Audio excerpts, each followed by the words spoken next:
की हालचाल भाई और बहिणो, आज तुमच्या भावाचा बड्डे आहे. आईने सकाळीच मक्के शिजवलेले होते. बड्डे तर आहेच, पण ते सगळ्यात अगोदर संपवायचे होते आपल्याला. आपण फुकट काही क्षणात सगळे मक्के संपवले. सकाळ सकाळी आपला पिंटू सुद्धा व्यायाम करायला लागले होता. विशाल हॅपी बर्थडे. Happy birthday. सकाळ सकाळी आपल्या आईने सुद्धा आपल्याला विश केला आणि ह्यो आपल्याला विश करत नाही. बऱ्याच दिवसातून आजपर्यंत आपण फेअर अँड लवली लावून पाहू. आज आपला बड्डे आहे, आज तर आपण चिकना बनवून जाणार.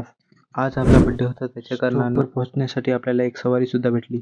काही क्षणानंतर आपण कंपनीमध्ये पोहोचलोच. आणि कंपनीमध्ये आमची छोटीशी पार्टी होती. थोड्याच वेळानंतर मित्रांनी केक मागवला. आपल्या खिशामध्ये पैसे नसले तरी चालतील, पण केक कापाय मात्र तयार राहावं. संध्याकाळी घरी आल्यानंतर सुद्धा केक आपल्याला कापायचाच होता.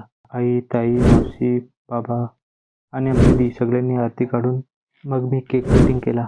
तुम्हाला सांगतो, मजा तर खूप येत होती, कारण आपल्या खिशातून ₹1 सुद्धा खर्च झालेला नव्हता. अरे हां, आणि एक फनी गोष्ट तुम्हाला सांगायची राहिली. मला गिफ्ट म्हणून मक्के आणून दिले. मग ते